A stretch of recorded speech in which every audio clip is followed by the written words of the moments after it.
she is.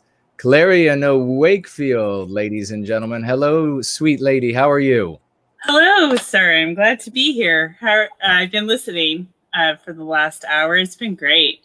Oh, fantastic. I'm glad that you've been here with us. So you've heard, I guess probably you heard about Flatline talking about his wife. Might as well jump right into that, and then we can get to the hellos. We'll just switch it up a little bit, where his wife is saying he wants to homeschool because he's picking out items like this, where it was the Audible book, and it was just wretched as anti-white it could be. And the wife saying that she is, well, it's the only time she gets a break is when they're at school. Do you have any recommendations for them? How could it be easier to homeschool? And what kind of challenges do they need to overcome? And potential fears, I guess, that are really unfounded. Well, I hear a lot from people who don't homeschool that to put it bluntly, that they don't really like their children in some way, right? Right. We can speak freely, yes. And a lot of it is like, I only get a break at this point, right? That might be a way that it is communicated. Not that woman doesn't like her children, but she needs a break from them. I don't feel really that I ever needed a break from my children. Right. They're teenagers now, so I'm assuming that this family has little kids, because that's oftentimes the phrasing that you'll hear about little children. Mm-hmm. But I found when my children were little, I find now interacting with little children who are homeschooled and little children who are not. Homeschooled children are easier to be around, to be quite honest.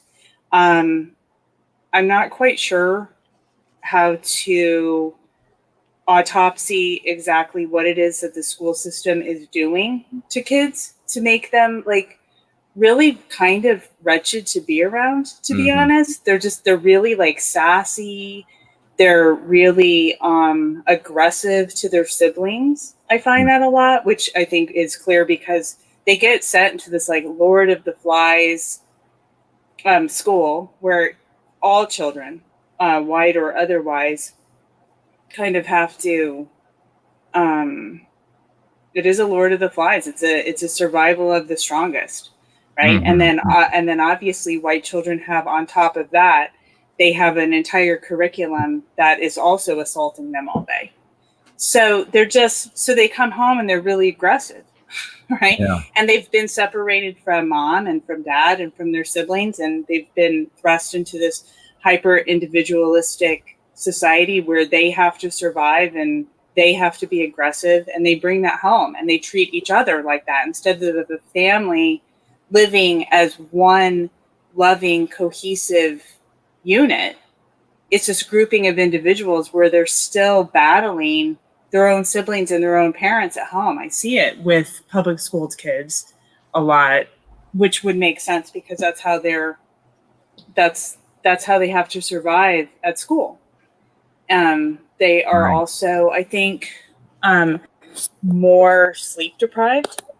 Quite honestly, they say that childhood sleep deprivation has now surpassed the Academy of Pediatricians' concern for children over and above obesity.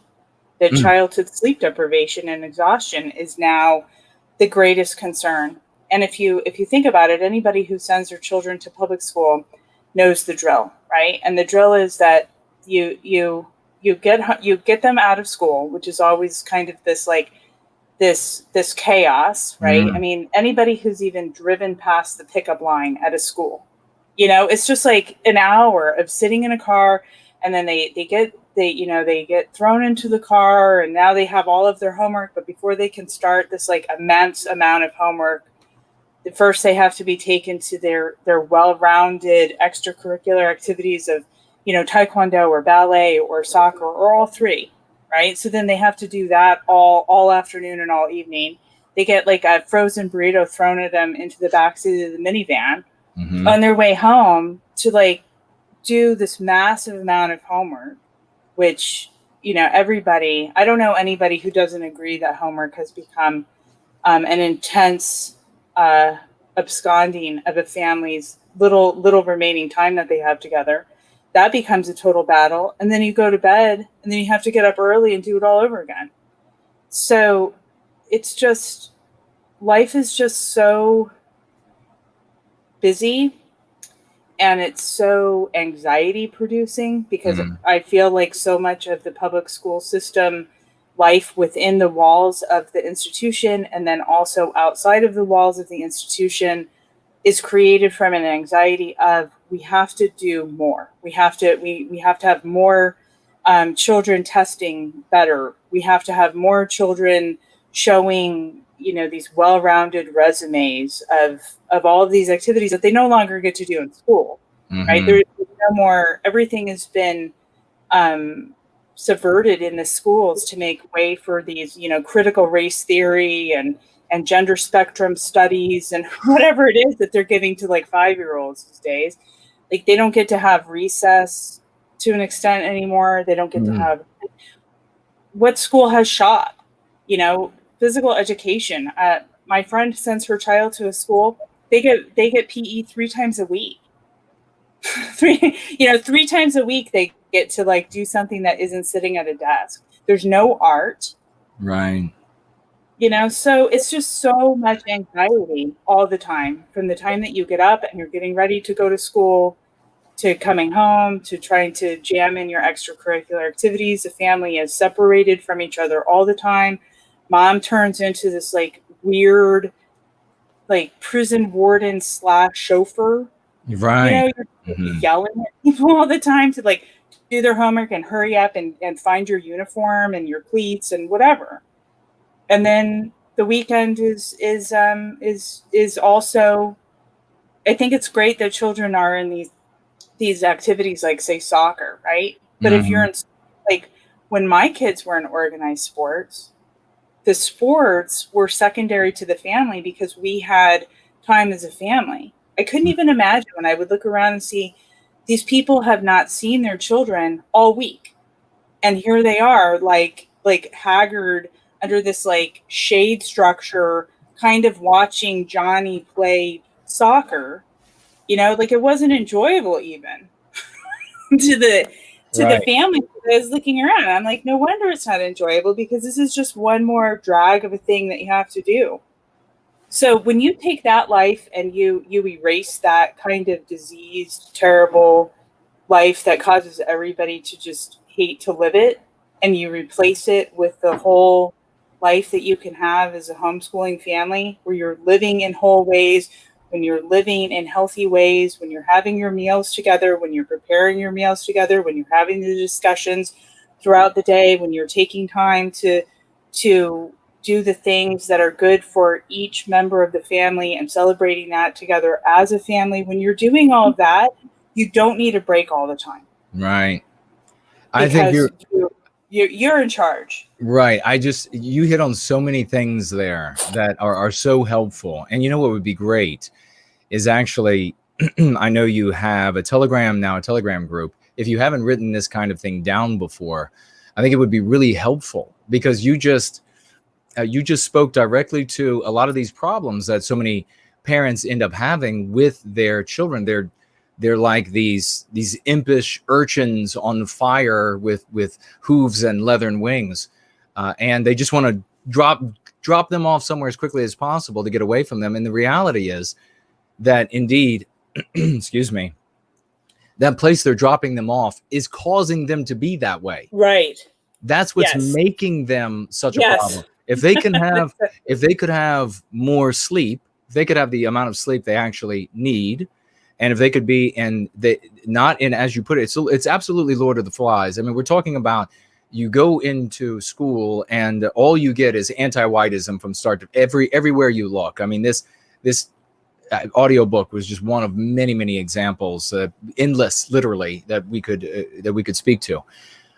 And but you have that. But as you were pointing out, Clarion, you also have this learning how to submit to the bully, the strongest individual. And we know that well, we'll just say there are scientists who say that non-white children mature faster than white children.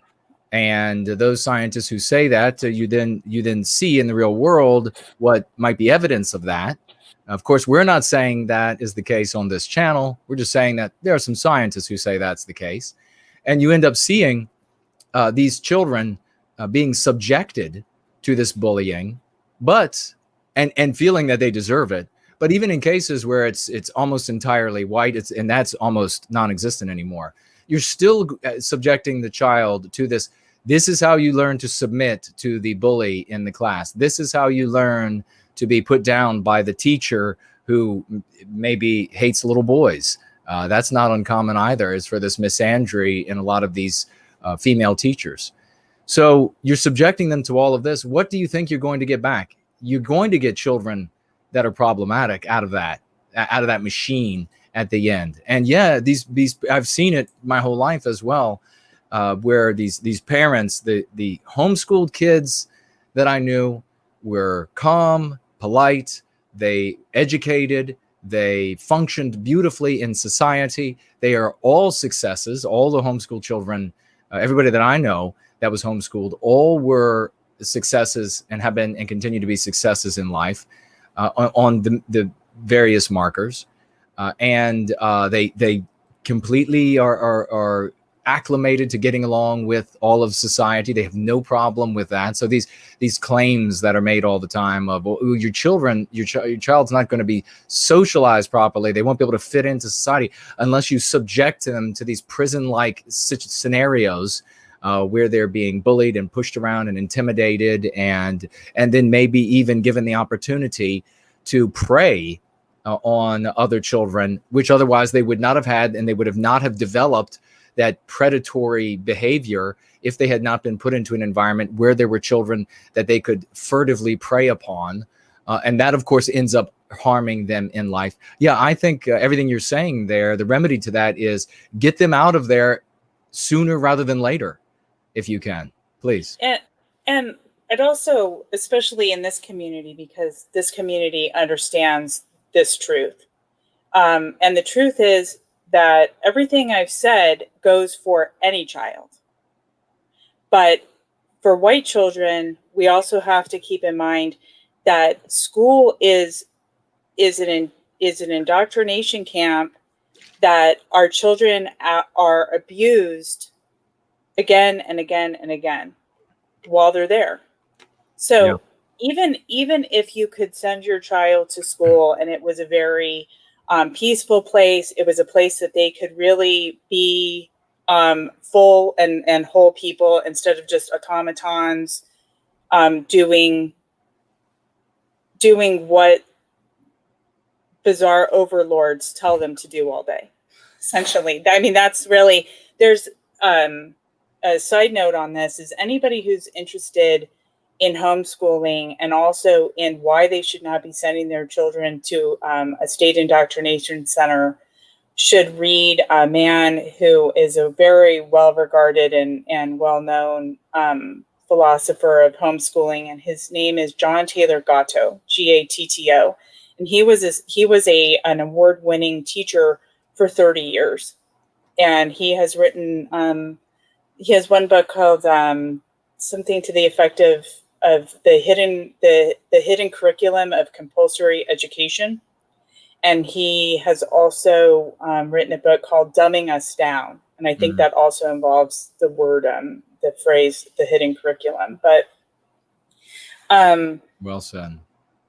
White children particularly, though, I think all children would benefit from homeschooling. But white children, I can't even imagine sending my child to a place that they are being given anti-white messaging explicitly and implicitly in a curriculum that has been chosen specifically by somebody outside of the classroom, as well as the anti-white teachers who see that their role as a teacher is to educate, quote, white people on their privilege.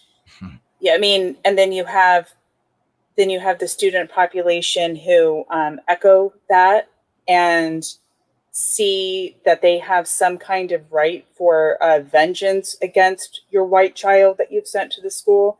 There's nothing good about sending white children to school. Everything that you do when you send a white child to school is putting them in danger. There's no good agents in a Right. school for white children, period. But Very it's well. also just better for all children to be at home. Very well said. And I think that what Flatline and his wife will find is that the longer their children are in public education, the more their children will dislike them, and the more they will be, it will be difficult to be around them, because their children are going to be taught that their parents represent the evil, the evils of anti-white past, and they have to destroy them as part of remaking society. There's no escaping that if they're going to be subjected to it. So let's do this. Quickly give I guess, introduction to Clarion Wakefield, and you have what's your Telegram group, and what do you share on that group? My Telegram group is just called Clarion Wakefield. It's small. I started it a few weeks ago. And we just talk about, we have a discussion channel that's attached to it, and it's a pretty comfy chat. And I just share whatever comes across. I'm going to actually, per your suggestion, I'll probably write something up about homeschooling. Eventually, I might have a YouTube channel that I can connect with it, but it's really just a little bit of everything. I started thinking about it, well, because people are like, where can we find you, essentially. But I thought, what is this going to be about? And what it's about is all the things that matter to me as a white mother and as a white wife. So pretty much anything goes, because everything matters to white mothers and white wives. That's going on right now. Precisely. Very well said. We have a question. I think we'll just go ahead and jump right into that. And of course, we can have, if you have any specific subjects, dear lady, that you would like to touch upon while you're with us today. And thank you so much for being here. We have Sheen is asking, and I will give my a succinct answer to this, and writes, question for you both. What's your take on and Sheen, we use anti-white. We don't say leftist. That's because the spectrum of right-left exists inside of the anti-white narrative. It doesn't exist in our story. In our story, everyone is going free. Everybody is serving white well-being. We have a lot of different opinions about the world, but we know that we will be able to resolve those equitably once we recapture our destiny.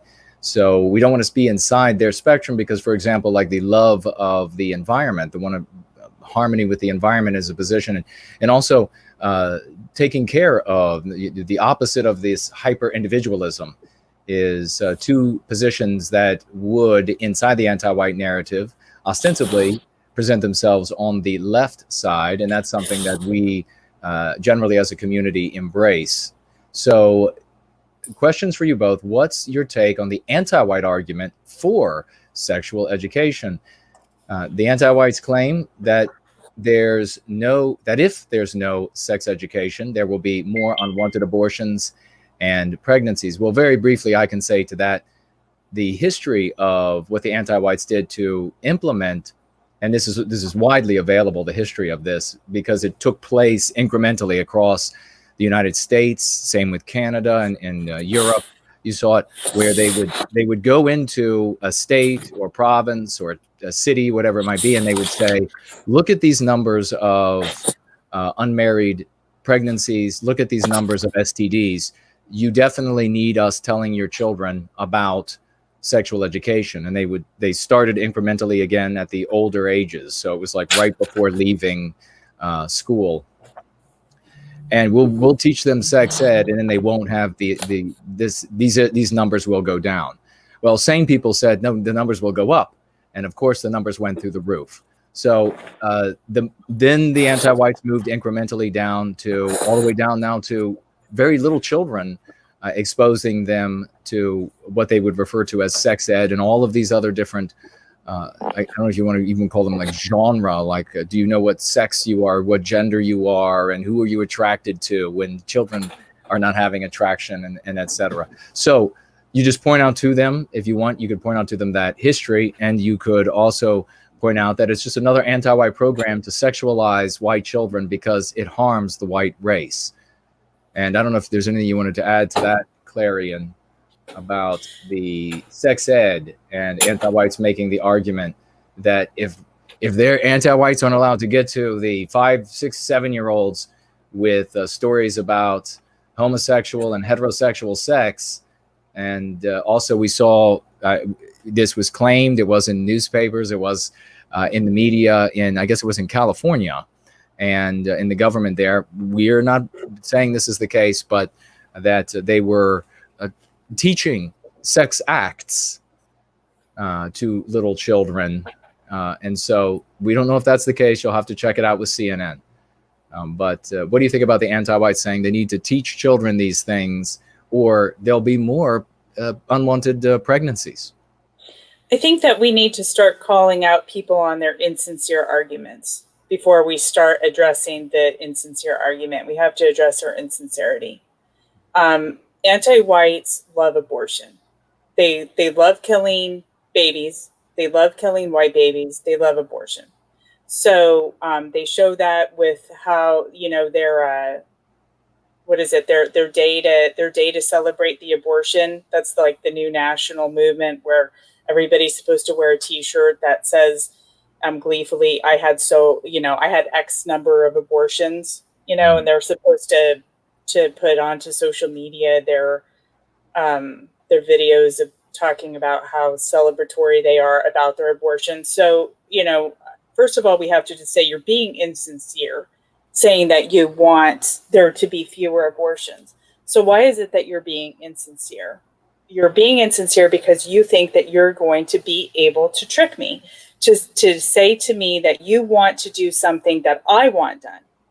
So why are you trying to trick me? You're trying to trick me because you're a liar. Yeah. That's why. People who are liars and tricksters are the ones who lie and try to trick people. And that's who you are. What is it that you're really about? What you're really about is taking a child who is a whole, innocent, lovely creation of God, and you want to malform them into your image. You want to malform them into some kind of gender dysphoric,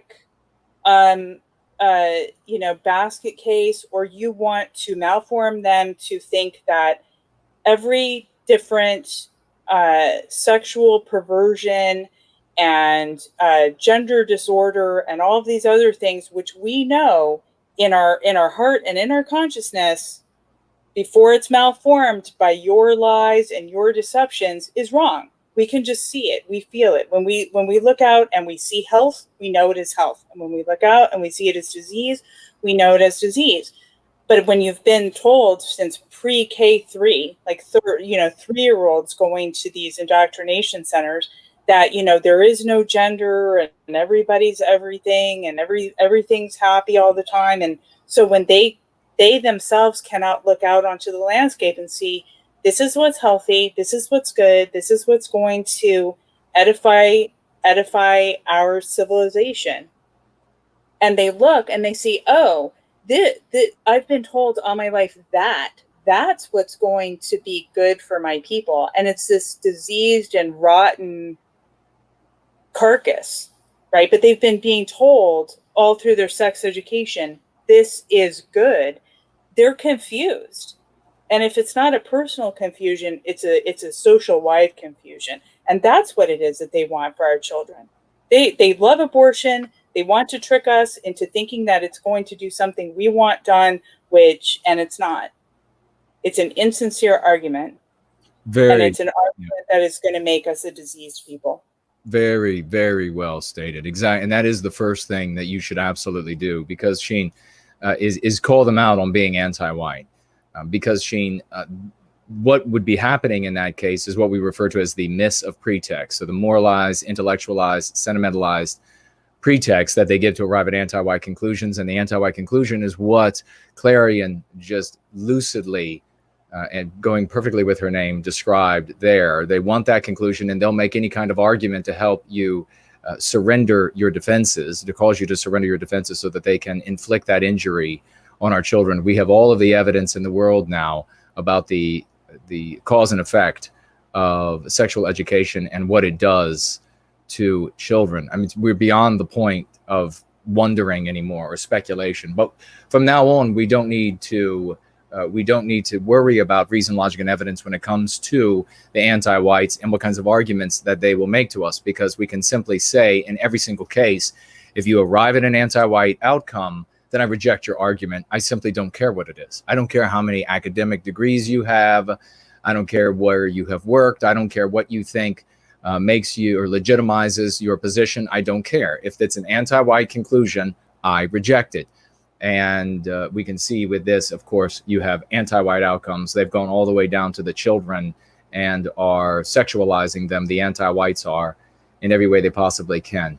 Althea Prose says the second born guilty needs a scratch and sniff page, or scratch and sniff pages to get the aroma of the bacon and eggs. That's when I cook for you in Born Guilty, ladies and gentlemen. Yes, it's true. Let's see, what else do we have here? We have Unapologetic Pagan writing here that you, Clarion, are perfectly describing his children, spot on about the way they behave. He says, my children are the products of government school, and now they are home all the time. They are unruly, and my oldest bullies her siblings.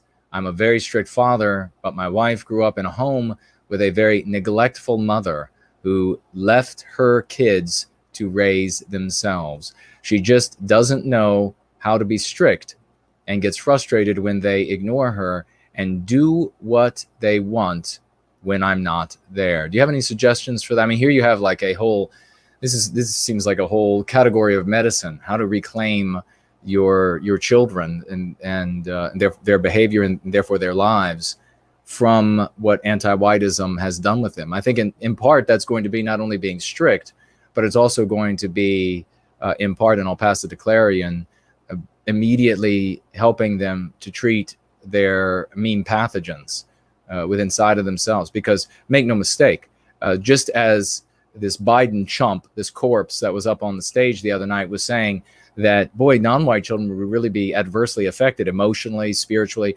Make no mistake, all of your white children are victimized. They are traumatized, and their behavior is to some degree, more or less, a consequence of that trauma of anti-whiteism. And so you're going to have to treat them for their mean pathogens, as well as any other recommendations, being strict and whatever Clarion might say as well. So Clarion, please, lady.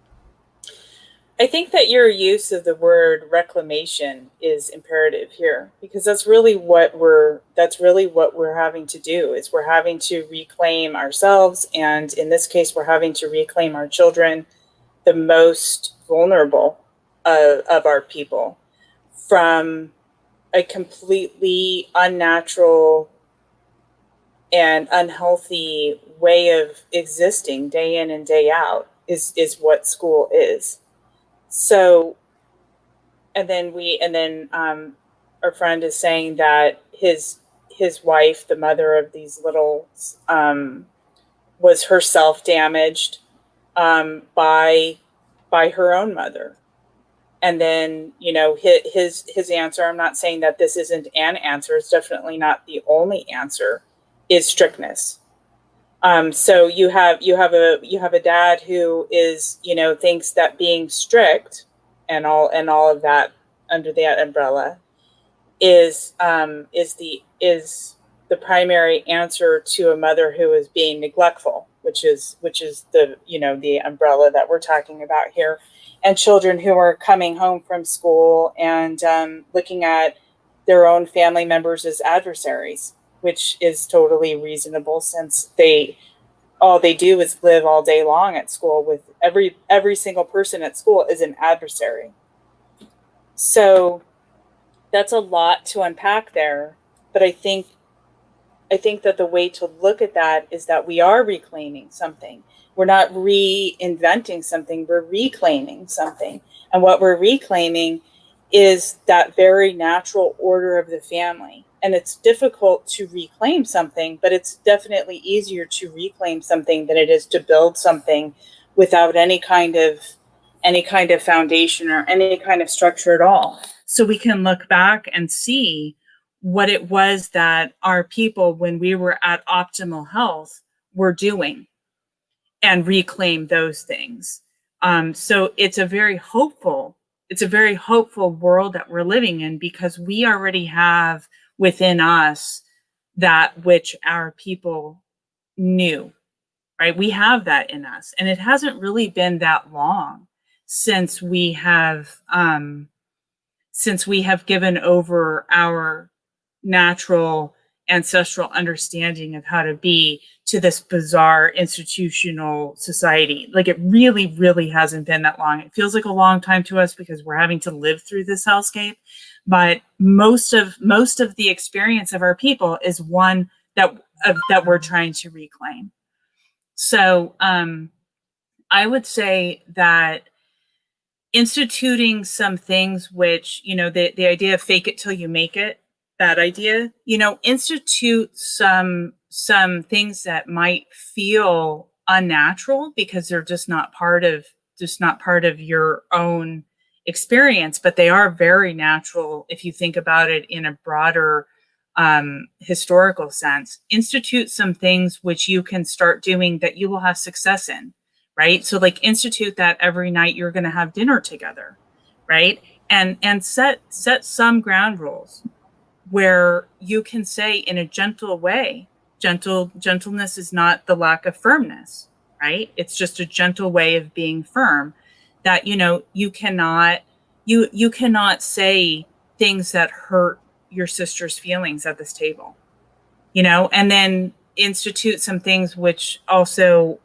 might feel inorganic, to permit you to figure out how to have a conversation again as a family. I find that a lot of families don't know how to converse together anymore, because all that they talk about is they yell at each other in their adversarial ways. Somebody's not doing something that they should be doing, or somebody's doing something that they shouldn't, and making sure that they are getting their life aligned with the external requirements put on them by school. Have you gotten your homework done? Did you pack your backpack? What are did you pay your lunch lady? Did you, it's just this constant, so that the family just becomes really a vehicle for the institution, right? Yeah. They're no longer a family. They're the people who are making sure that the institutional requirements are met in the evening.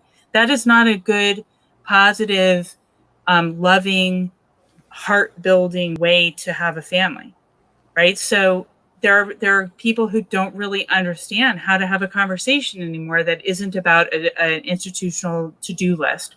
So even though it might be a little bit weird, families you can find them on the internet, or you can make them up when you're not in the moment and you have a little bit of time. There are conversational prompts that families use at dinner time, which prompt the whole family to have a conversation about something that's interesting and isn't an institutional maintenance plan, right? So even though it feels weird, have a conversation prompt, right? Have a dinner that everybody's making together.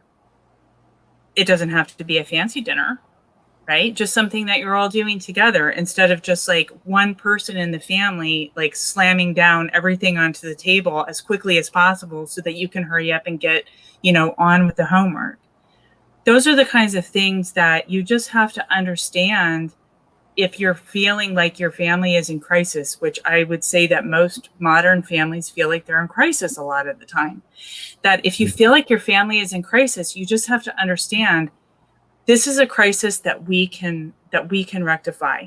The building of our family isn't actually on fire, right? Like, we're not actually in a fire. It just feels like a fire. So what do we have to do to change the family structure so it doesn't feel like we're on fire all the time? And start autopsying your day. Like, when do we have a lot of anxiety? When do we have a lot of struggle? When do we have a lot of conflict? And start changing that. Just start changing those little things to do something better. I want to tell our friend, he's not an adversary to his wife. His wife is not an adversary to the child. The child is not an adversary to her sibling. The sibling is not an adversary to him. So this is families, if they start connecting with each other and stop thinking about themselves in a way that society has constructed, and starts thinking about their family in the way that our ancestors constructed, they are going to understand that they can reclaim a loving, solid, anchored, ordered, fun, communicative family again. Crisis is not the only option. That's a lie of modernity. Very well said. And there's something here, I think, right at the core as you're talking, and then I'll see about some other questions that we might have. Folks, if you have questions, tag me in the live chats or put it over on Entropy, and maybe start the question off with for Clarion, and then I'll be able to easily see it in the Tall Kevin widget on Entropy question widget. But something that comes to mind as you're saying this is there has to be the need of both parents to be a family. So there is a fundamental change about the perception of life that I think many adults have to make. And I see that there are mothers and fathers out there that they have a perception about what their life is, what life is supposed to be like, and therefore their life. And that perception entails being selfish as all get out. That entails them doing their thing and shuffling their children off someplace else. When the reality is, once you've become a parent, you have to be a family. You have to be a parent to that child, and that's a full-time job. So if there are mothers or fathers out there that are saying, well, I'm just having so many issues with my children because I shuffle them off to the whatever anti-white movie on their iPads for the next 2 hours so that I can go over here and I can listen to whatever, maybe audiobook or whatever it is that's not going to be improving who they are, that's merely just for entertainment purposes, while I throw some laundry in, pull some laundry out or something. That's not, you're going to have a completely different view about how you're going to live your life. And if you have that view, then you're going to get up in the morning, and the weekend is going to be for example, it's going to be a day of projects for the family. It's going to be, and this is what we hear Clarion say all the time, and we hear many others who successfully, Sarah talks about it, who raise very happy children, and they have loving families, loving homes, where they all get up in the morning, and it's going to be whatever it's going to be that day. We're all going to have chores around the house today. We're going to be doing this all together. And then when we're all done with this, then we'll all go and maybe do this sort of fun thing, whatever it might be, afterward, so that you're living your life as a family rather than trying to go back to some sort of individualism, which is really this sickness. This individualism in the West is a real sickness. We have a little bit of a genetic inclination that serves us well, and that's fine because we're able to build Western civilization because of it. But this individualism has been made into something more than just a little bit of a sickness. For us, we want to always be these individuals, these automatons away, even when there are children that we have to be rearing into healthy people. And then parents turn around and they wonder, well, why is my 13-year-old, threatening to, some of these crazy stories I've heard, do something horrible and, shaved off all of this hair or whatever and did this crazy thing. Well, they're like that because you are pawning them off to anti-whites to rear them for you so that you can watch the hollow-headed comedy or the hollow-headed romance or the hollow-headed war movie or whatever it is, rather than doing projects with your children and being a part of your children's life, involving them in the things you do, teaching them. Really, childhood, you have to remember, ladies and gentlemen, is the training for adulthood. So if you are pawning them off to the sick anti-whites for this training period, they're going to become sick teenagers that are going to wage war against you, and because you're going to be the avatar of Western civilization to them. You're the one that they can really strike out against. And then they're going to go out into the world and they're going to wage war against Western civilization. And they're going to lead terrible, miserable lives. Many of them, even if they try to fake it and cover it up with the psychotropic drugs that are off the charts for our people. And that's because of anti-whiteism. That's because of how they are being reared.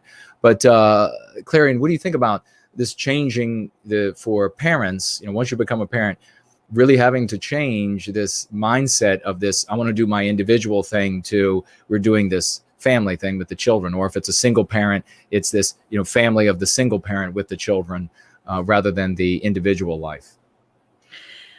I think that it's something that is natural, and that is that the anti-white narrative has convinced people, again, just like what we were talking about, all of the messaging in the schools, you know, that if naturally you can look out onto the landscape and see what's healthy and what is diseased, what is good and what is not good, but that we're given the messaging which hurts our people. And part of that is it's better, it's more fulfilling to be one than it is to be a family. We're given so much messaging, men and women, but I'll talk to the messaging that's given to women.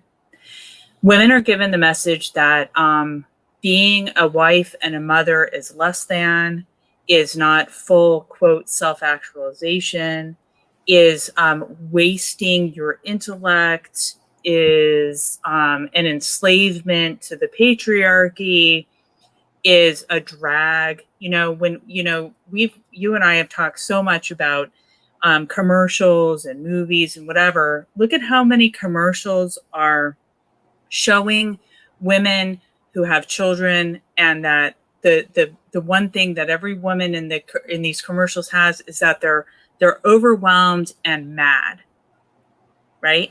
Yeah. Being overwhelmed and mad is not a natural state of motherhood. Yeah. You know, that's not how you naturally feel. Let me tell you my personal story. When I have two children, and I was had no intentions of staying home with any of them. And I definitely had no intentions of homeschooling, because I was given the messaging that homeschooling is bad for children.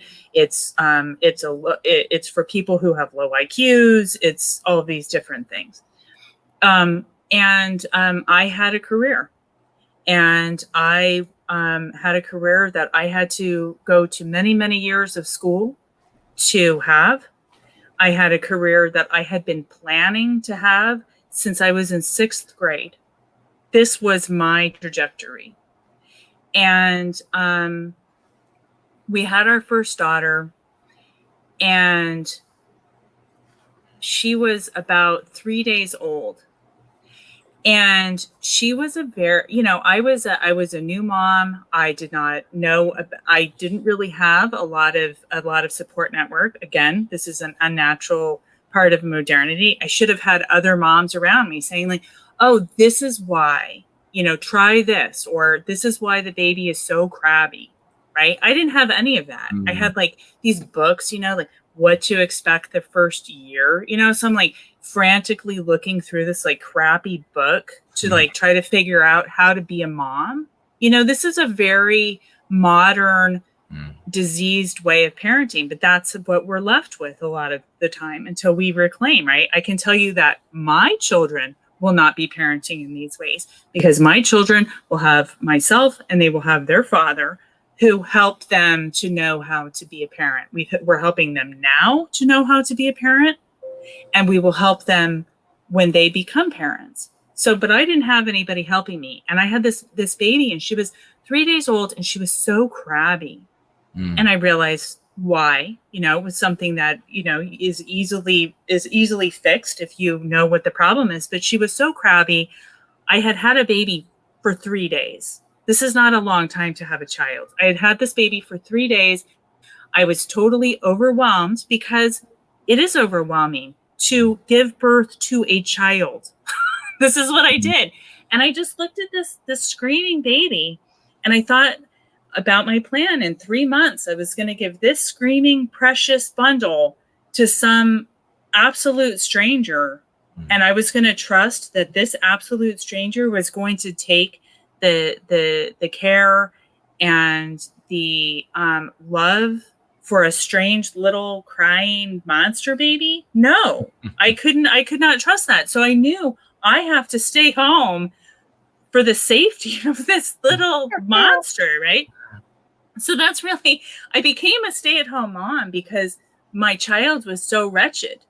if you look at it that way, that, and of course everything changed for the better. But I remember, my husband coming home, and I'm sitting in the rocking chair with this crying baby who had been crying all day, right? And I said, "This is what I do now." And he said, "Oh, I always knew you would." And I said, "How did you know?" Because remember, Jason, since 6th grade, I was on this career path. This was my career. I was, top of the whatever. And "Oh no, I would have never married you if I thought that you were going to continue with a career." He knew that my love for my child would outweigh anything that I would have ever had, even something that I thought that I loved since 6th grade. So, is it difficult to be a mom? It can be.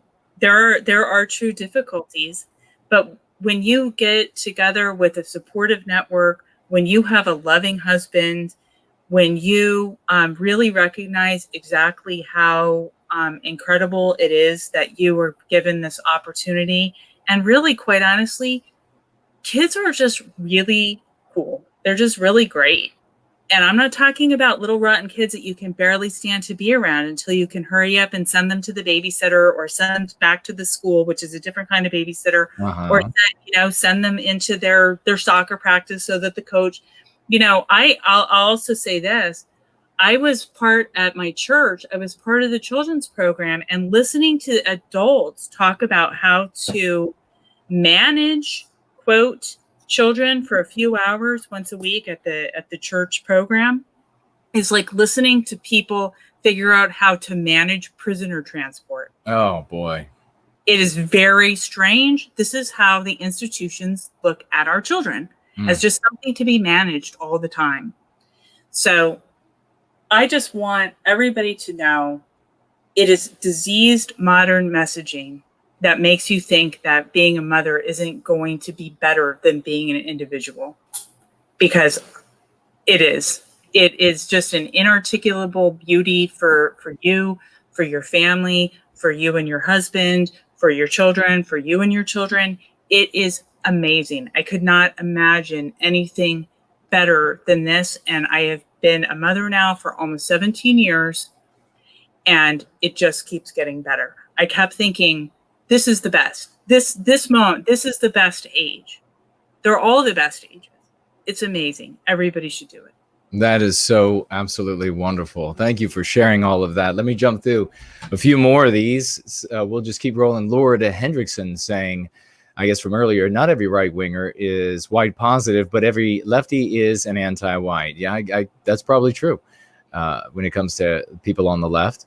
Irish Ice says, my copy, and absolutely true about the right inside the spectrum and inside the story of anti-whiteism. Irish Ice says, my copy of Crucible showed up yesterday, just started reading it, heading out to Staples to print up some white well-being posters. God bless you, great brother. Well, thank you. God bless you. And I'll let everybody know right now, if you head over, if you weren't aware of this, I'll share it today, because I don't think I've shared it before. So many magnificent things going on Clarion. I just can't even stay on top of all of it. But right now, if you head on over to nowhiteguilt.org. You will see at the very top, one of the links says flyers, I think 3 times. You click on that, and there is a downloadable flyer that will serve you well. You don't have to, obviously it's color there, but you can print it out as black and white, and that's just fine. And you can share that everywhere that it is legal to do so. And please do.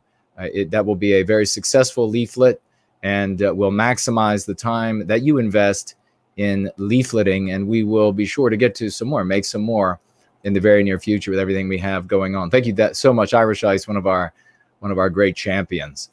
Let me scroll through here because we have so many things, and I want to make sure we get to as many as possible while we have the wonderful Clarion with us today.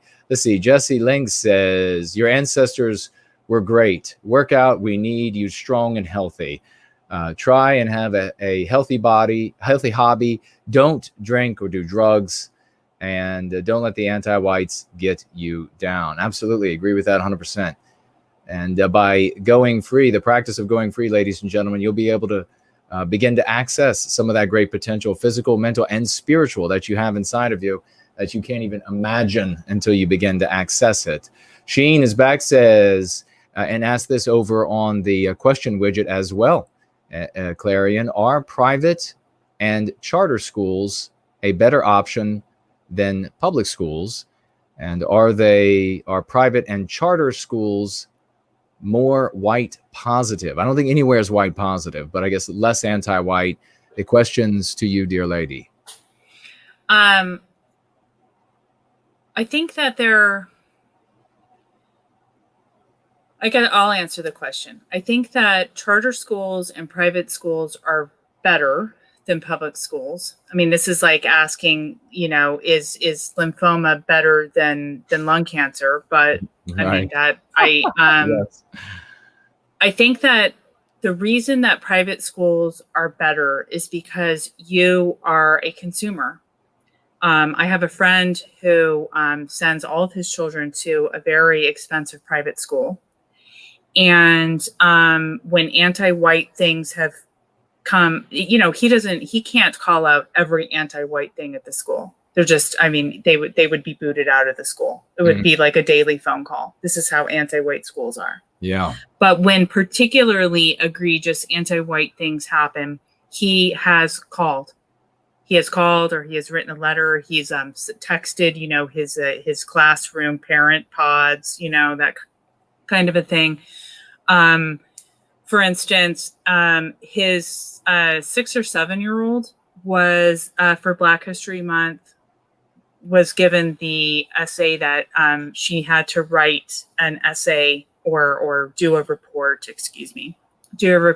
on a Black hero. And he was able to, because this is a private school, to send the letter, my daughter's, this is, sometimes you have to use a lexicon of the power majority, right? So he's, this is racist. Which is not a term that he generally uses, but you have to speak to the language of the person that you're persuading, right? This is racist. I'm not permitting my child to choose a hero based on their race. And my child will write a report on a hero, but it's not going to be race-based. He actually had to go in and speak to somebody about it. He got an email back. Well, this is important, Black History Month, and then he wrote, my child is absolutely not doing this. And then it was like, well, can you come in and talk to us? And he had to go in and speak to the principal of the private school and to his daughter's teacher. So could he have even done that in a public school? Absolutely not. Is he paying an exorbitant amount of money for this particular kind of cancer? Absolutely he is. And he had to write a letter, he had to write another letter, and then he had to go in and have two authority figures on one side of the desk and him on the other to push back against the anti-white narrative that somehow it's best that his daughter write this report. She's like 7 years old, right?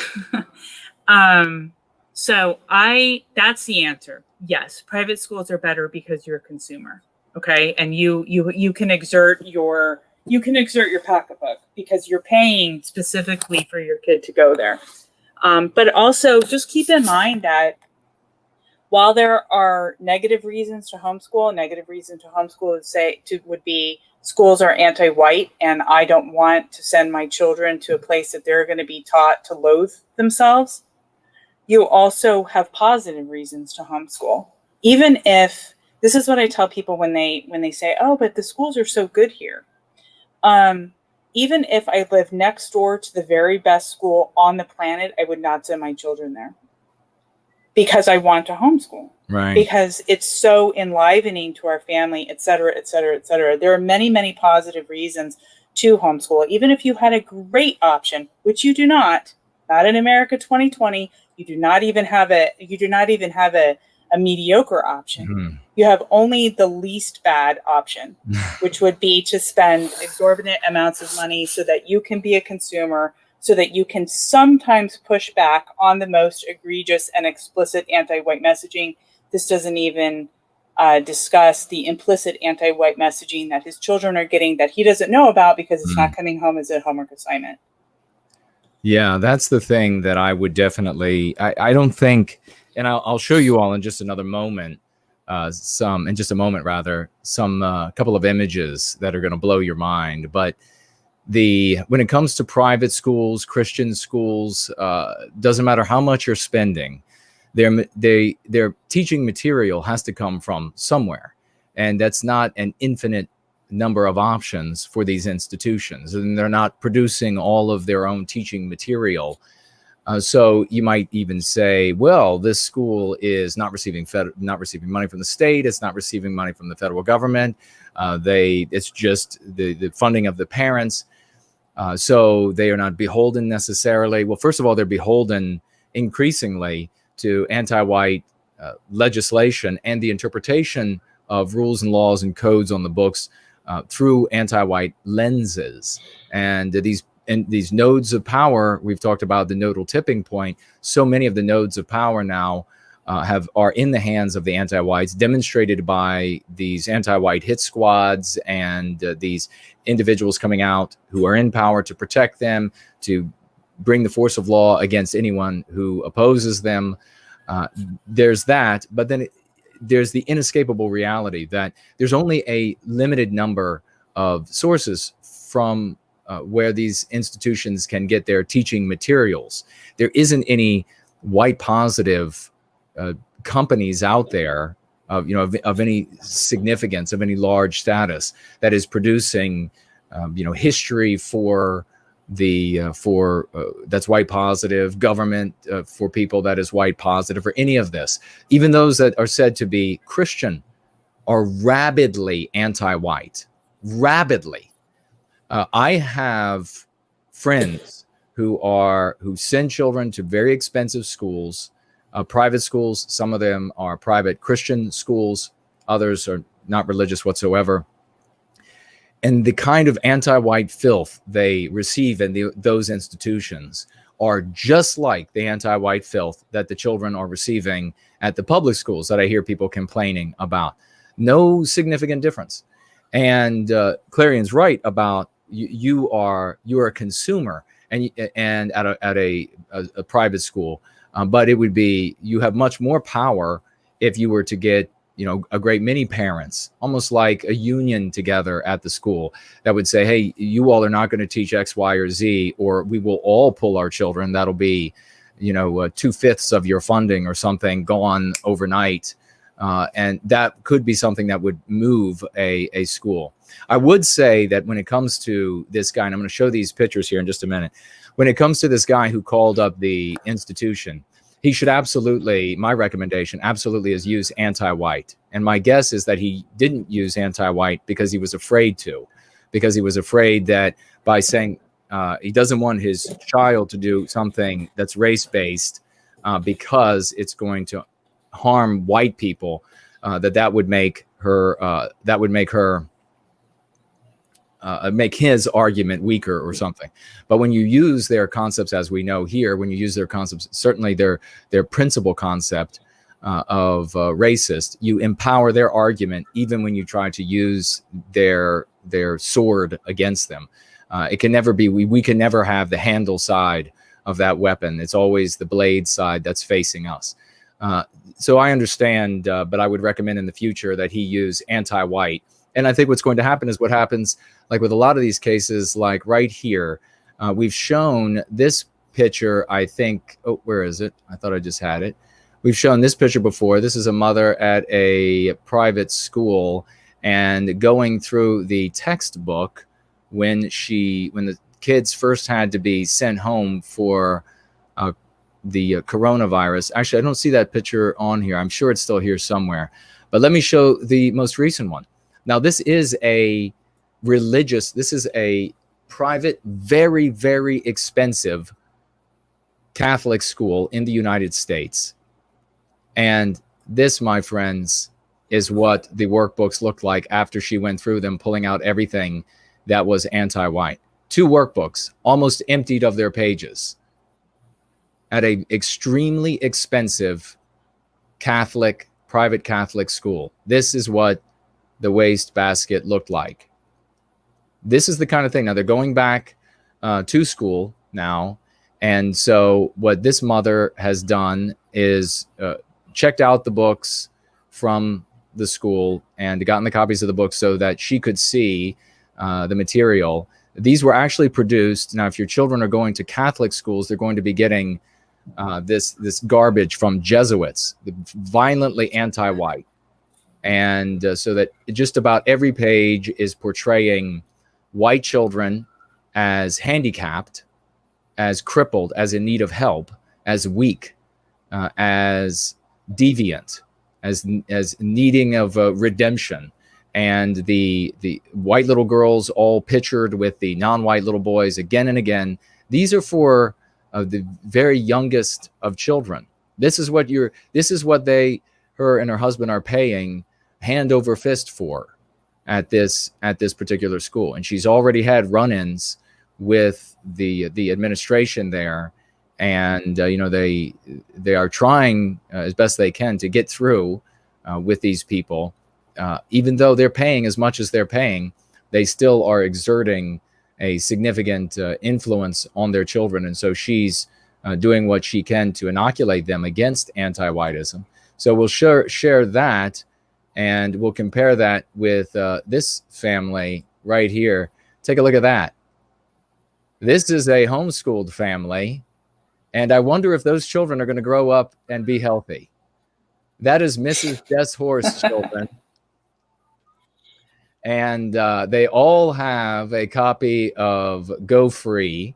They are all going to know the world for what it is precisely, how it seeks to harm them, how the anti-whites work to their detriment. These are going to be very healthy, very happy, very educated children.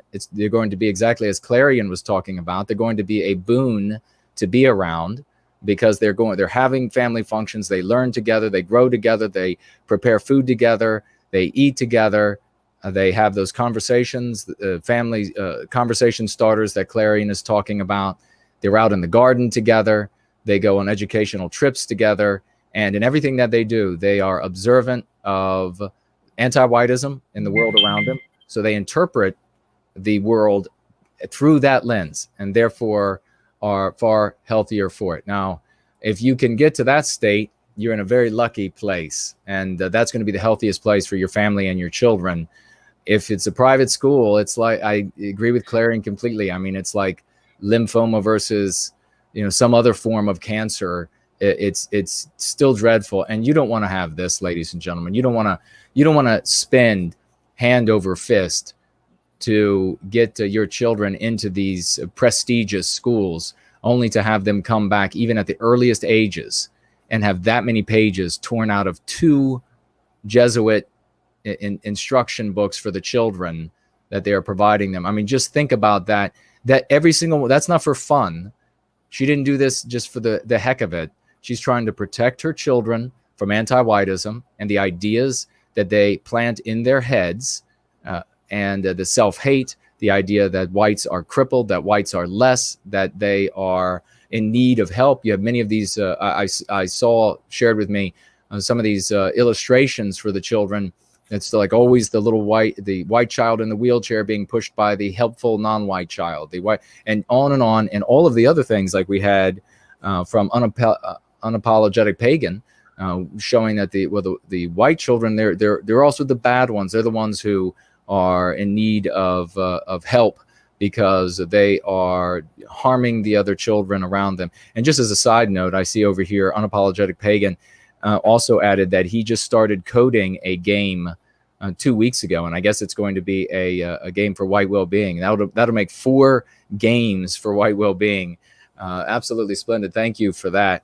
But any thoughts, Clarion, on this pile of anti-white trash, and what versus this very lovely photo of the great Mrs. Jess Horse, a wonderful community participant, ladies and gentlemen, and who is, do you think, I'll ask this to Clarion and we'll ask this to everybody. Do you think that any bit of anti-whiteism is going to get by the shield that is up in front of these children? Not a chance. Not a chance. Not a chance. Please go ahead, dear lady. I think I'm a devoted Christian, and I think that the worst place that you could send a child is to a private Christian school. And that's because primarily, I would say mainstream private Christian school. Primarily, Christian schools are it seems like the big ones that are in every city are either Lutheran or Catholic. And both of those denominations have been completely deluged with anti-whites and anti-white ideology. And if you look at what the Catholics and the Lutherans are, well, definitely the Lutherans are at the forefront of the LGBTQ, etc. The Catholics and the Lutherans, if you look at their Catholic Relief Society and the Lutheran, I can't remember what it's called, they're at the forefront of, quote, refugee relocation. So what you're getting in those schools is the same anti-white narrative, but you're getting an additional nail in your coffin that the anti-white narrative is from God. Yeah. So then they abscond with Christianity as well. So they take our religion, for those of us who are Christian.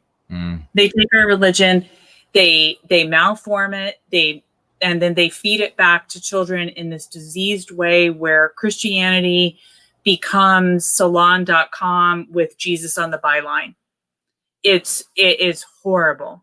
It is much worse to be fed anti-white indoctrination as a message from the God of the universe. Do not send your child to a Catholic or a Lutheran school. And it's important to point out there too that this is not a Catholic issue. There's nothing wrong with the religion. It's not a Lutheran issue, or if you're a Christian, generally speaking, this is anti-whiteism. It's anti-whiteism corrupting religion, Christianity, Catholicism, anti-whiteism corrupting public education. It is in all of these things. So there's nothing in particular that we're saying here about any of these particular institutions aside from the poisoning by anti-whiteism. And we have a question for you, Clarion, from our great Sakis, asking, did Clarion let her children watch TV when they were younger? And then any thoughts you have on allowing them to look at any of the regime's entertainment? Well, my children, okay, so I have almost, she's 16 now, so a 16-year-old and a 14-year-old. And so it's been quite a long time since they were little children watching television. My children then watched very little television compared to other children. So, but they did watch television. And the television that they watched were PBS kid shows. Clifford the Big Red Dog, Sid the Science Kid, I can't remember. They had their favorite shows. They watched like, 1 or 2 in the morning and 1 or 2 in the afternoon. So it was much less television. And I thought that the television that they were watching would be better. I was not white positive when they were little. This is something that, they were much older. But looking back on what it was that they were watching, I started to consider what it was that they saw when they were little. And take Sid the Science Kid, which I'm almost 100% sure is still on.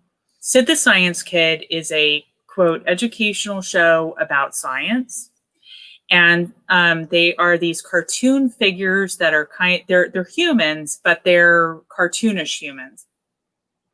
Sid is like purple, okay? But everybody else has a very distinct race. And it's very interesting. Sid is purple. His dad is white. His mom is dark, non-white. So he's purple. He is the smartest kid in the class. Mm-hmm. There is a little girl in it who is obviously supposed to be Asian. She's also very smart. The teacher has a Spanish, English as a second language, Spanish twang. She's like super nice and super smart, but from some foreign land where she used to speak Spanish. Mm-hmm. And Gerald is Sid's best friend, and he is a buffoon. He seems to be very low IQ. He has a hard time. He always needs Sid's help. He always needs this Asian girl's help. He has this very stupid way of speaking. His cadence is very stupid. And guess what? He is the one who is obviously white, red-haired. He's the only white child in this little class, and he is a fool all the time and needs the non-white children to help him to learn everything that he can't learn. And everybody's so nice to him because he's so dumb. I used to turn that on. Like I chose that. I chose that for my children. Hey girls, Sid the Science Kid is on, Mm-hmm. So did they watch television? They did. They didn't watch very much television. I think that they would have been better off without having watched that show, of course. But I think that because so much of their life was outside, every parent should read 2 books. If there are all parents listening should read 2 books. Anybody who wants to be a parent should read 2 books. One is called Simplicity Parenting, and one is called Last Child in the Woods. And Last Child in the Woods is tongue-in-cheek, a tongue-in-cheek subtitle that is Saving Our Children from Nature Deficit Disorder, because apparently we're only ever allowed to parent when something is pathologized, right? And the idea is that our children never get to go outside. So my children did watch TV. They watched very little TV. We still watch TV. We watch on YouTube, right? We don't watch any mainstream television. 0. That's a 0. I don't watch any television. My husband doesn't watch any television. My children don't watch any television. We consume 0 of the regime quote entertainment that is just meant to hurt us, that is just meant to give us messages that make us hate our family, hate our children, hate our husbands, hate our genders, hate nature, hate natural order. That's all that regime entertainment does. Why do I need that? I don't need that. So I would suggest 0 television, although my children did watch some television, and go outside. Everybody should be outside playing. Well, that's great information, actually, because there are going to be so many people out there who have a history of their children watching television, and it's going to be really wonderful for them to hear that yours did. It was before you were white positive. It was before you were going free, and now you have been able to reclaim them and save their lives, bring them into a place that is far healthier. So you too, folks, you can do that with your children as well. They're not lost. In fact, I did have a question somewhere, and I'm wondering what happened to it. It was something about maybe it scrolled off the screen. Was it something about teenagers and if they're anti-white? Or if you ask that question, please post it again, because I don't see it as I'm scrolling through the chat, unless I'm just missing it. I see, let's see. No White Guilt just got your Crucible book. For some reason, I hear the voice of the Wonder Years kid narrating when I'm reading. Easy and interesting read so far. In fact, it's absolutely designed to help people who are not readers sit down and achieve a chapter, a segment every single time they sit down. And it's those small achievements that will help them get all the way through the book, instead of maybe what we often see with folks. They'll read the first couple of pages of a book if they're not regular readers, and then they'll just end up putting it down. We want people to get through this book and to be able to heal from it, be empowered by it, some of the verbiage in it, and then see themselves in it and become righteously furious over what's been done to us and done to them. Face those demons, as we were talking about earlier. We have Lord Hendrickson saying, can we talk about Laura Towler has just lost her bank account? They kicked her out due to loving her people. When you say bank account, Lord Hendrickson, do you mean her bank, her brick and mortar bank out on the street corner? Or do you mean something like PayPal? I haven't heard about this so far. It was her bank. It was her bank. Her actual bank. My gosh. Well, please share whatever you know about that. She shared a letter. Let me pull it up here.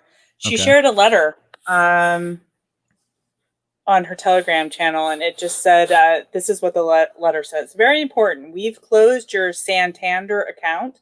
We want to let you know that we cannot offer you banking facilities anymore, so we've closed your account today.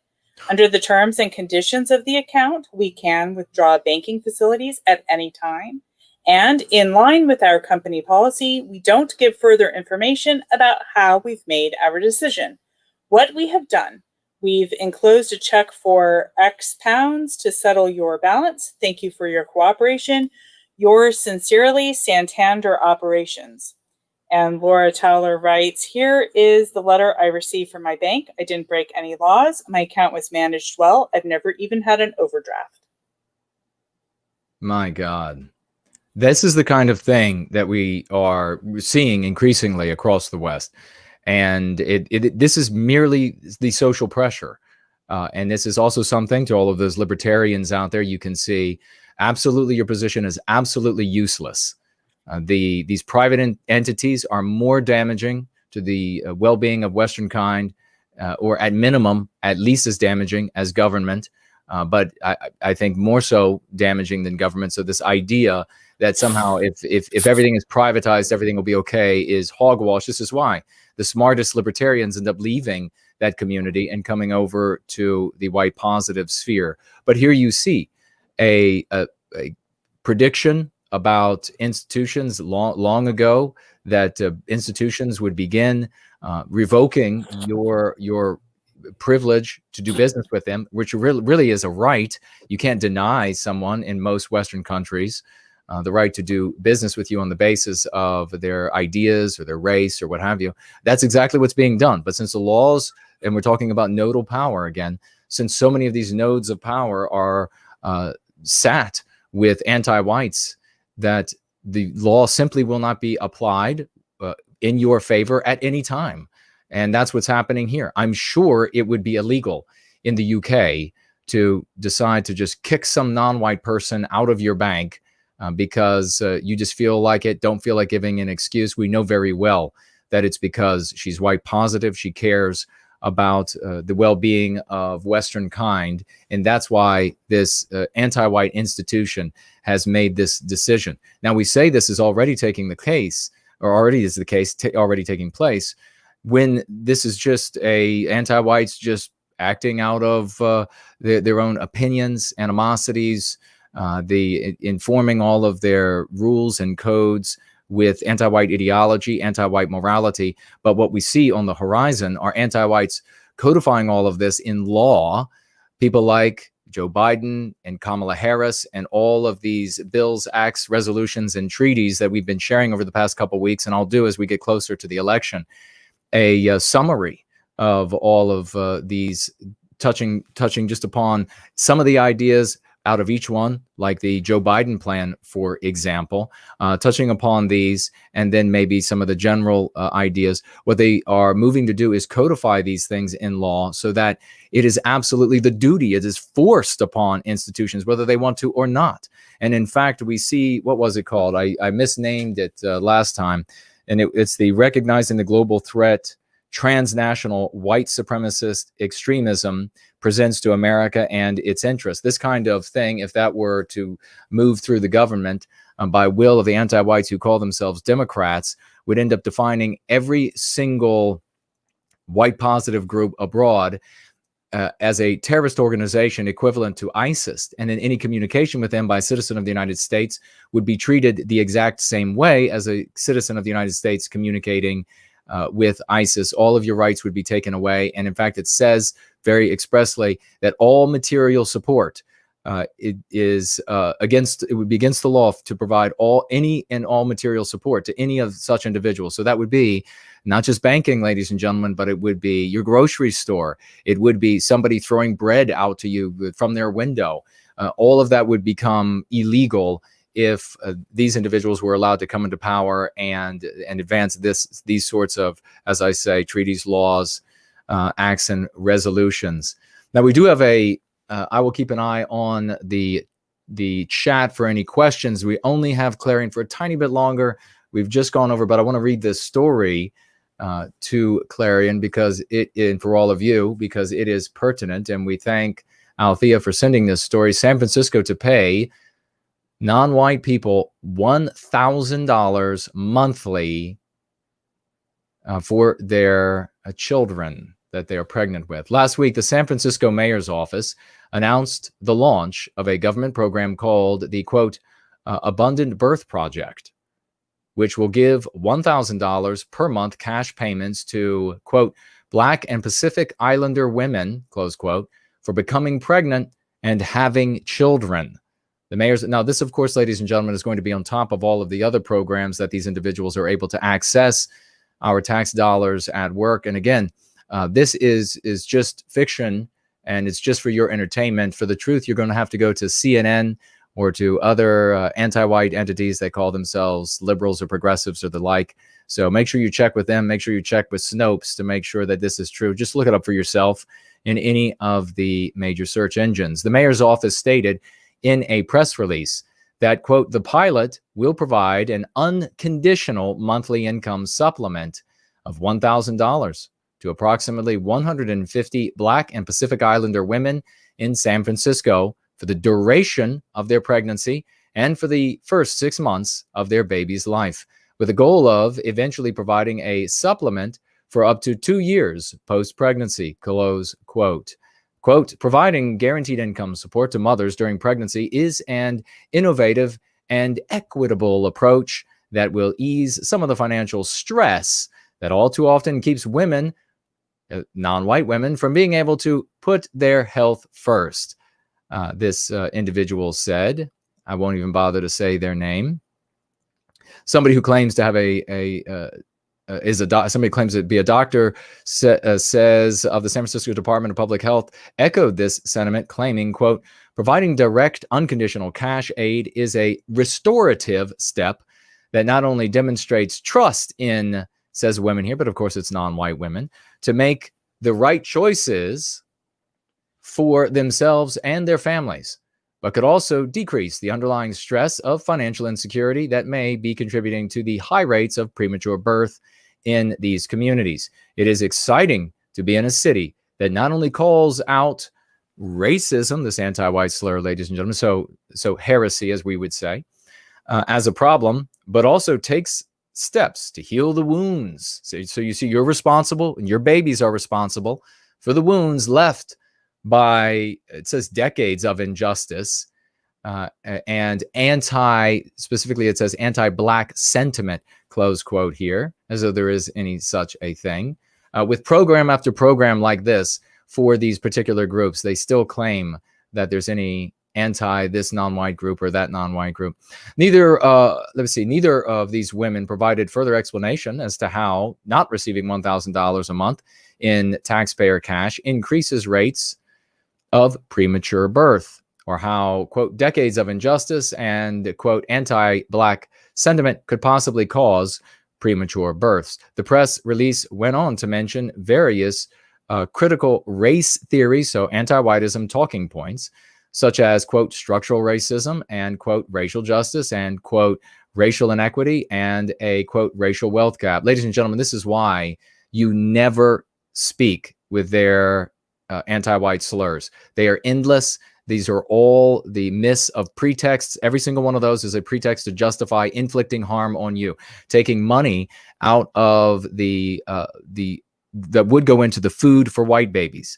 And this is how you should see it. This is how you should discuss it. And I'll pass it over to Clarion. It's taking money out of the healthcare that would be provided to your white baby. It's taking the money out of the safer vehicle that you would have bought had you not been had this money stolen from you and then given away to these other groups of people, so that when you are in that auto accident, your child dies because you didn't have the vehicle that you could have afforded, that you rightly earned with your hard work and your industry and your education and all the time you spent, and this vehicle that you had researched with proper crumple zones and everything else that you wanted to get to protect your child. No, you had to go with the lesser of the vehicles available because you were robbed, and now you're robbed of the life of your child. You think that isn't the case? You think that won't happen? You damn well better believe it will. And if the reverse were true, the anti-whites would be telling every single one of you about every single case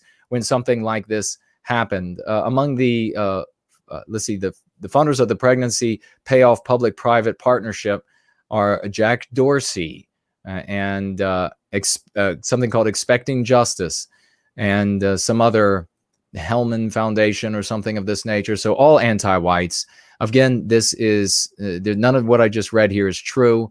You'll have to look into it for yourself and ask CNN. But let's get Clarion's views on thieving from white mothers and fathers so that they cannot provide for their white babies, so that this theft of unearned industry, intelligence, etc., can be given like gold bars to people simply on the basis of the fact that they are non-white. I wish I had something really eloquent to say about this, but for me, I don't know. I guess everything is cyclical in the psyche of our people as we move through surviving this and moving into something better. But at this point, I just feel so almost desensitized to this kind of thing. It's just like, it's not shocking to me at all. I mean, it wouldn't shock me if they said that, they were going to come into every white home and take the food out of the mouth of the baby that you were feeding and go and give it to Black and Pacific Islander babies down the road. Like nothing would shock me. Yeah. This society as a whole is so absolutely anti-white. They hate us. Mm-hmm. They hate our children. They want us to, people say, oh, they want us to die. I don't think that they want us to die. They want to keep us, it's kind of like the often quoted movie, cited movie of The Matrix, different parts of that movie in our lives. I feel like anti-whites don't want us to die. Anti-whites want to plug us in like to continue being the battery packs of the society, just sucking our very life out to give sustenance to non-whites. Like, we're just like farmed. Essentially, we're just being farmed by non-whites to, support, what is this particular, some city is, 2 particular non-white women for a particular number of months, whatever. It's all like irrelevant because it's the same. It's the same everywhere we go. We're absolutely hated, and we need to start unplugging ourselves from the system, recognizing that it is absolutely illegitimate. The whole system is illegitimate. We have to stop waiting for it to be legitimate and start building our own networks. Without just just start trying to unplug ourselves from this, because until we are victorious in reclaiming our societies, it's just going to be this again and again and again, because they hate us. They hate us, but they need us. Yeah, it is an endless victimization of our people, because that's what the anti-white, all of the aim of every single individual anti-white is to punish us for the feelings of inferiority that Western kind inspires in them. That's what it is, folks.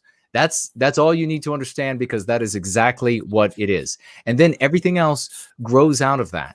Everything else are just mutations of that to arrive at this end where they can victimize us because of those feelings of inferiority. And an anti-white could be a white person, could be a non-white person.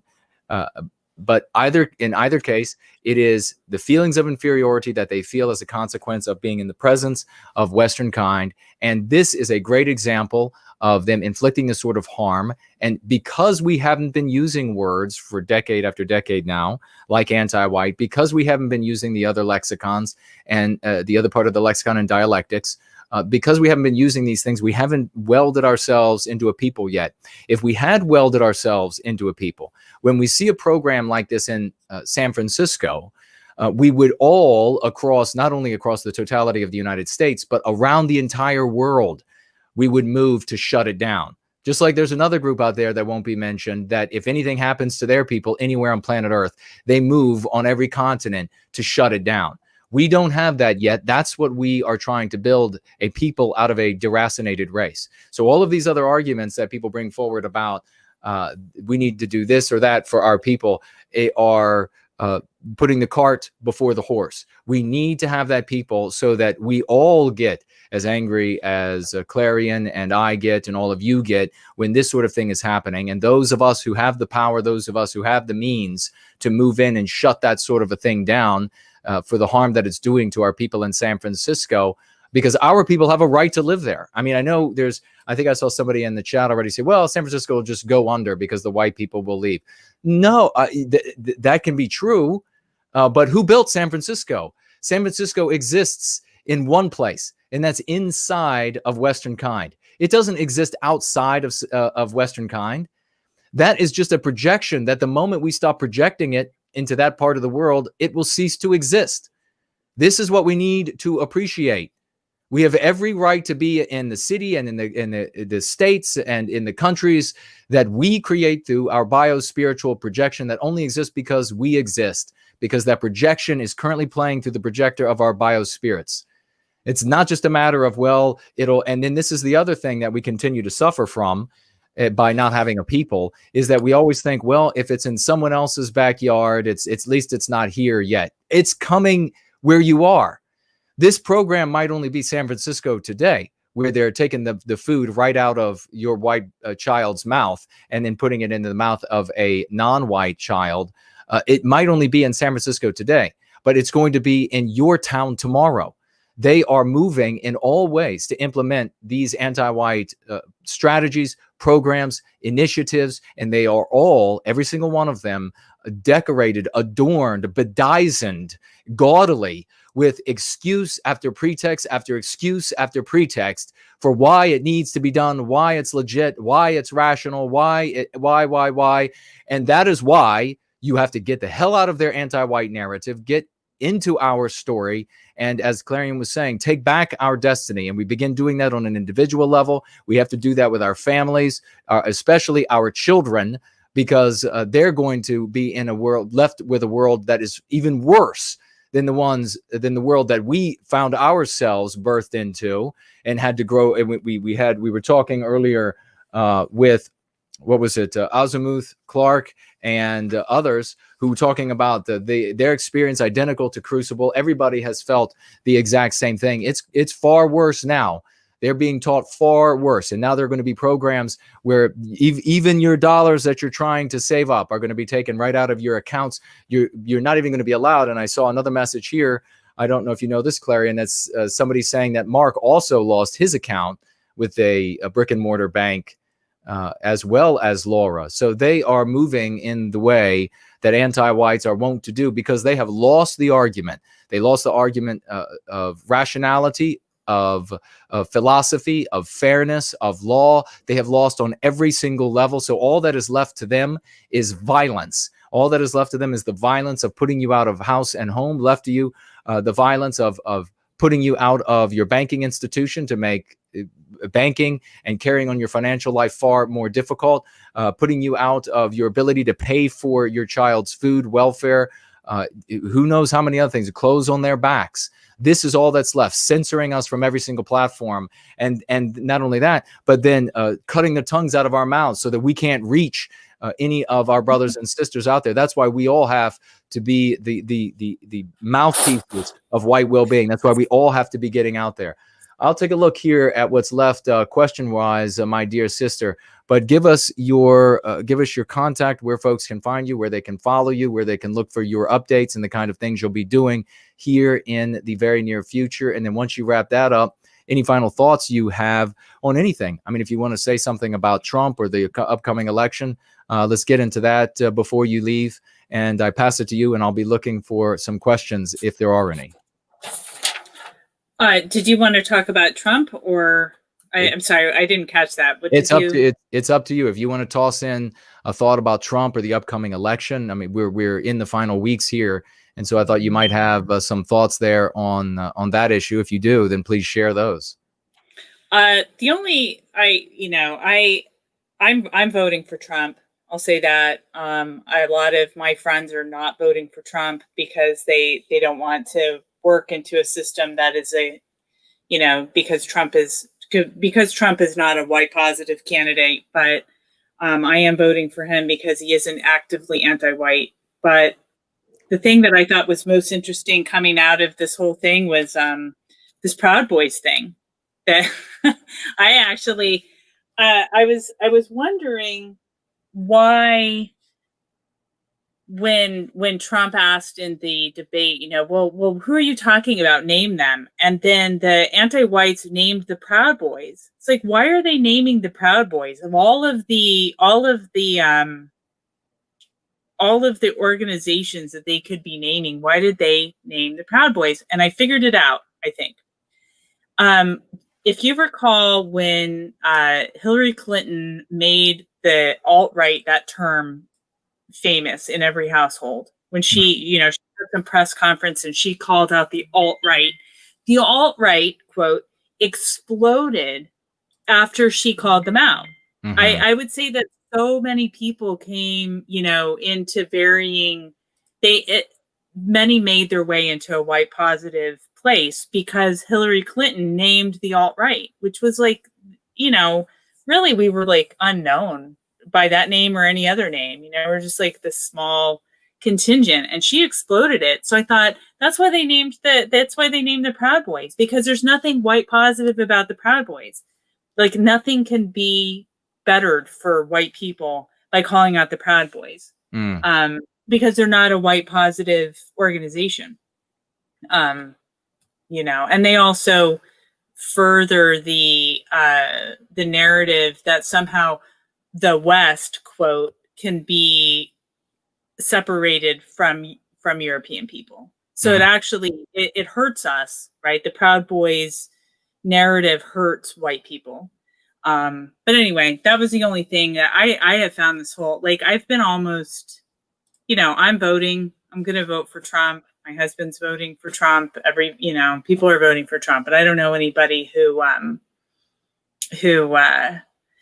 is really excited about that.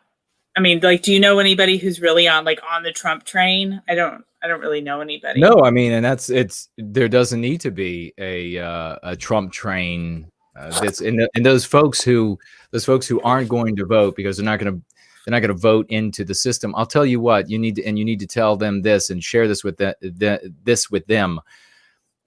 T-Rex needs 4 more years because he won't do what Biden will do. And what I have demonstrated now with the help of many others, over the past few weeks, is that these bills, these laws, these resolutions, these acts, these treaties. Biden has promised to do all of these things. The treaties are very easy for the president to sign. The one will make it illegal to discriminate in your personal life, which could very easily be defined as and interpreted as your choice of mate, your choice of who you date. We could very easily see at all universities across the United States that white children or white young adults at universities would be required to turn in so many cases, observations of heresy to anti-Whiteism a month or a semester, and if they don't, then they'll be considered heretics themselves of anti-Whiteism.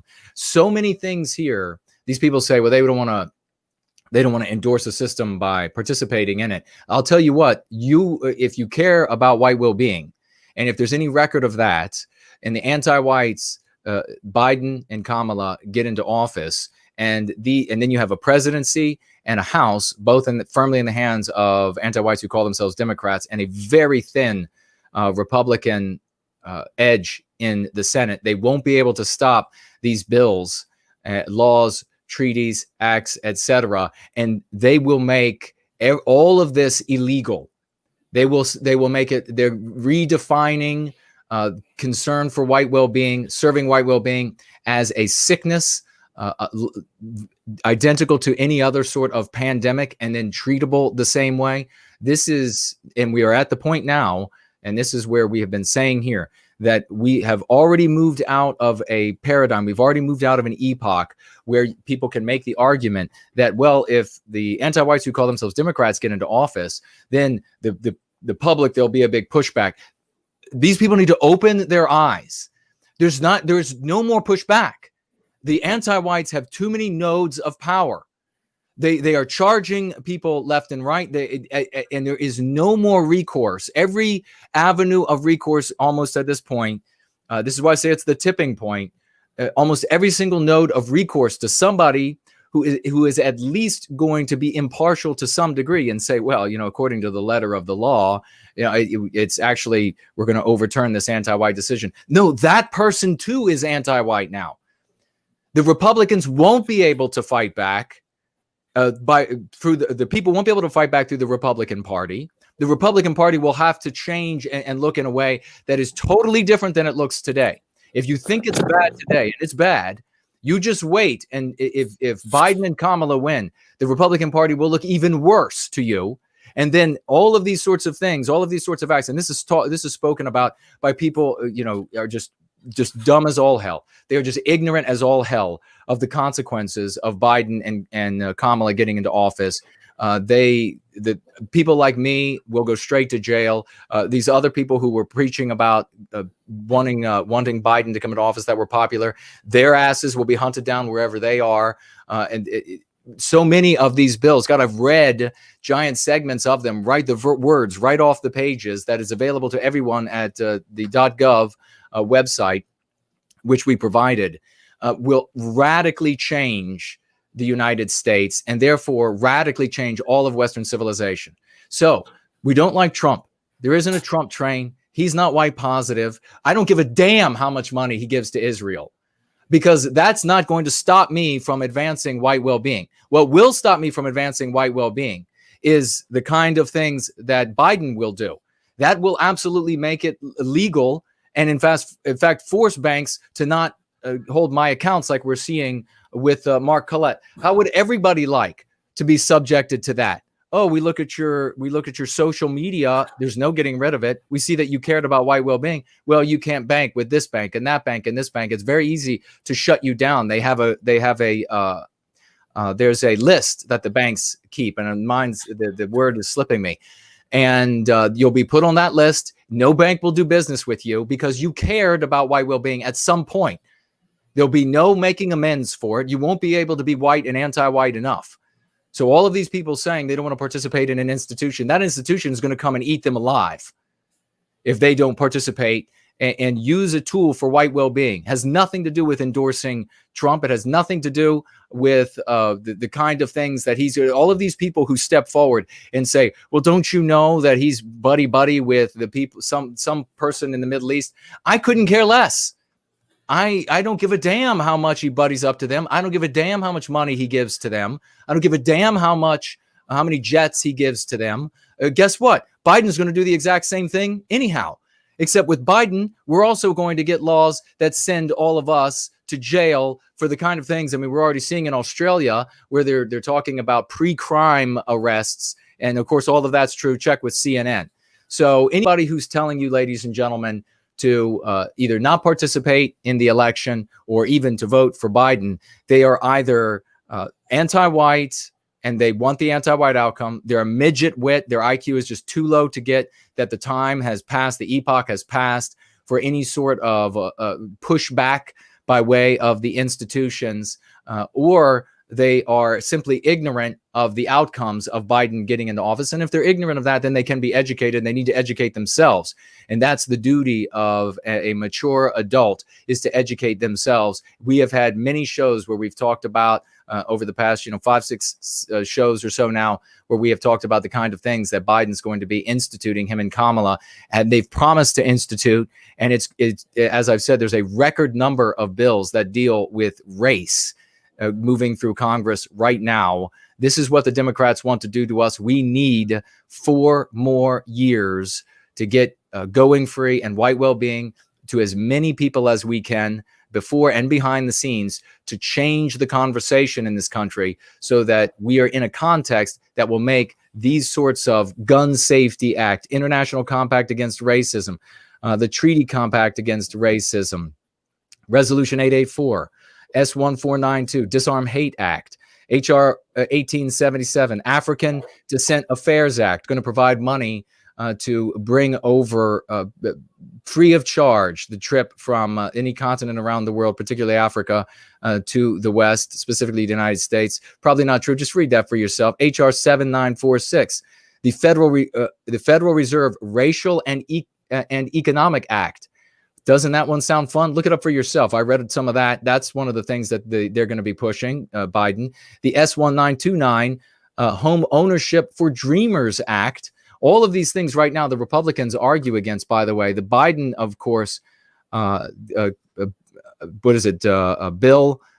program, the Biden campaign program, and we talked about that. The Way Forward Act, bringing all the migrants back from 1996.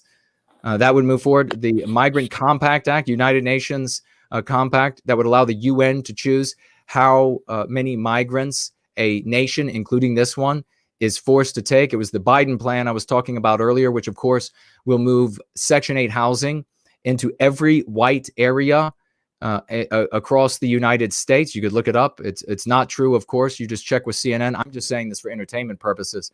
If you want to know the truth, make sure you go look at CNN and the other resources. The Domestic Terror Prevention Act. This is Kamala Harris's baby, which intends to create an official domestic terrorism unit with a specific focus on white nationalism.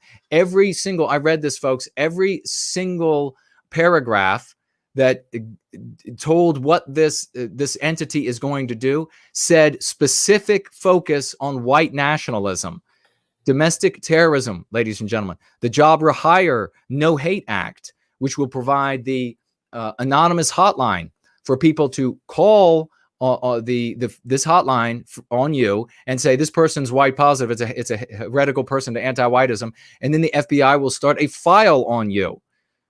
The HEROES Act, this would equalize the number of prisoners among the races in the prisons.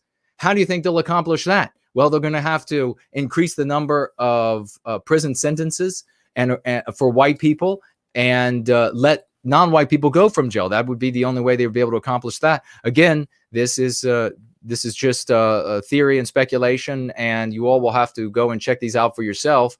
None of it is true. It might be true in World of Warcraft, but it's for entertainment. Nonetheless, you can get on the government website and see for yourself. Anybody who is going to be voting for Biden or staying out of it, is an absolute fool and is going to be responsible for these kinds of outcomes and the rest of us suffering as a consequence of it. What do you think will happen to homeschooling? What do you think anti-whites will do when they realize, and they already do, that many white people are homeschooling and wanting to homeschool, and that these people are teaching their white children not to hate themselves, not to be anti-white? What do you think they'll do with those white parents? What do you think? What kind of social services hell will they come and kidnap your children to?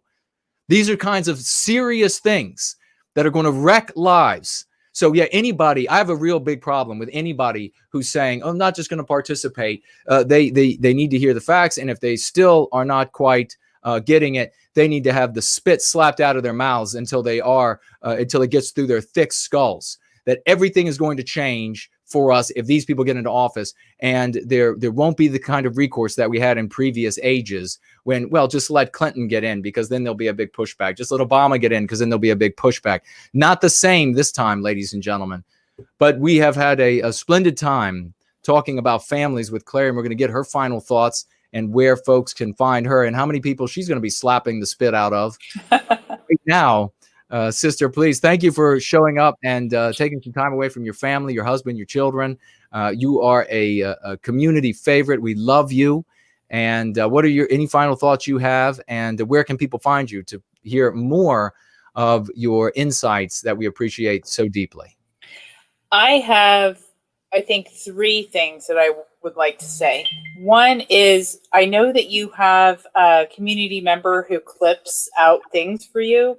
Like little, I really would love for you to have a clip of what you just said, the different statutes that are coming up onto the floor, whatever, so that we can, slap the spit out of somebody with it, but really to educate them, right? To say, like, these are very specific anti-white legislation that Biden supports and Trump does not. What I have said is that I think that the president of the United States has very little leeway to do what he's going to do. Quite honestly, I think that many people in this community agree that the president of the United States is hemmed in.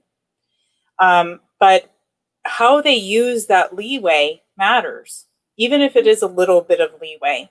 And they use it to get cheers from the crowd of their base. And the base of Trump are white people who don't cheer for anti-white things. And then the base of Biden are anti-white people who cheer for anti-white things. Mm-hmm. And so when Trump gets cheers for canceling critical race theory courses in the federal governmental agencies, he gets cheers. And so now we get to not have that indoctrination pushed upon our people working in the federal government. This is a good thing for us. Mm-hmm. But Biden would get cheers for making every white person, pretend to be part of a slave auction, which is something that happens, these reparation auctions. But anyway, so mm-hmm. We want somebody who is going to use the leeway that they have as president of the United States to do things which will get the cheers from their base. And we want somebody who their base is not anti-white. That's what I have to say about that. But I would love it if you would please have your colleague clip that bit, because it's such a good list. The other thing that I want to say is that I would love for anybody to jump onto my Telegram discussion, because my family is looking for a new place to live. We've sold our house, and we thought we had it all worked out where we were going to go next, and we don't. So if you have if anybody here in the community has some really great leads on a place to go where we can be with right-leaning white people, please help me out. You can DM me or put it in, but please don't dox any personal information. If you happen to know of a place, but anyway, I want to keep everybody safe. And the other thing that I want to push for is that I just came to know of a new business venture in our community, and it's called Antelope Hill Publishing. And they published a collection of Patrick Pierce's collected works that was like impossible to find. It's out of print, it's out of copyright. It was impossible to find. And they started printing it again. And if you look at the catalog of their books, there are a lot of hard to find books. And they are specifically, imagining this, they are specifically a publishing house that has been created in order to publish dissident works. So in this day and age, everything is about censoring, right? Everybody's getting, Barnes and Nobles and Amazon or whatever. So now we have this new publishing house called Antelope Hill Publishing that is publishing great works for our people. So I just wanted to show for them too. And also for that book. It's an amazing book. If anybody wants to be inspired by a dedicated nationalist, Patrick Pierce's work is just, it's pure poetry for the heart, that book.